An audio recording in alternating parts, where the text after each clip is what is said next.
Junaid Baghdadi রহমতুল্লাহ আলাইহি ও চোরের একটি শিক্ষামূলক ঘটনা। হযরত জুনায়েদ বাগদাদী রহমতুল্লাহ আলাইহি সব দেখছিলেন। ঘরের কোনায় বসে চোর তার ঘরে ঢুকলো এবং কিছু না পেয়ে চলে যেতে চাইল। হযরত জুনায়েদ বাগদাদী রহমতুল্লাহ আলাইহির মায়া হলো যে শীতের রাতে এভাবে লোকটি কষ্ট করে ঘরে ঢুকলো, কিন্তু হতাশ হয়ে ফিরে যাচ্ছে।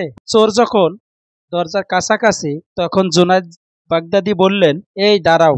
লোকটি চমকে উঠতে পিছনে তাকালো। চোর তাড়াহুড়ো করে পালাতে পারবে না ভেবে দাঁড়িয়ে রইল। জুনায়েদ বাগদাদী রহমতুল্লাহ আলাইহি কাছে এসে বললেন, খালি হাতে ফেরত যাচ্ছ কেন?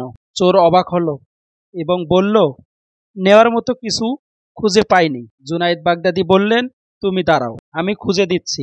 এই বলে তিনি ভেতরে গেলেন এবং কিছুক্ষণ পর মাটির একটা পাত্র এনে বললেন, এটা নিয়ে যাও। চোর বলল, এটা দিয়ে আমি কি করব? জুনায়েদ বাগদাদী বললেন, আমি যা করি তুমি তাই করবে। চোর বলল, আপনি কি করেন? জুনায়েদ বাগদাদী বললেন, আমি উজু করি। লোকটি বলল, আমি উজু করতে পারি না। জুনায়েদ বাগদাদী বললেন, এসো আমি শিখিয়ে দেই। উজু শেখার পর সে বলল, উজু করে আমি কি করব?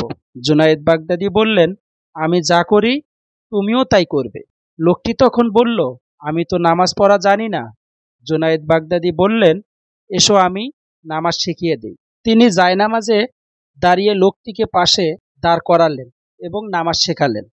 এরপর দোয়া করলেন, হে আল্লাহ, তাকে জায়নামাজে দাঁড় করিয়েছি, আর এইটুকুই ক্ষমতা ছিল। আমার ক্ষমতা এখানেই শেষ। তার মনের উপর আমার কোনো ক্ষমতা নেই, কিন্তু তোমার ক্ষমতার শেষ নেই। তুমি তার মনকে পরিশুদ্ধ করো, পাপ কাজ থেকে বিরত রেখো। দোয়া শেষ হবার পর লোকটি হাউমাউ করে কেঁদে উঠল।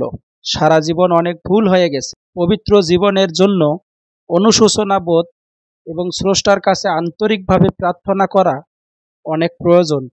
লোকটি কাঁদতে কাঁদতে একসময় প্রশান্ত হলো এবং অনুভব করল স্রষ্টা তাকে ক্ষমা করেছেন।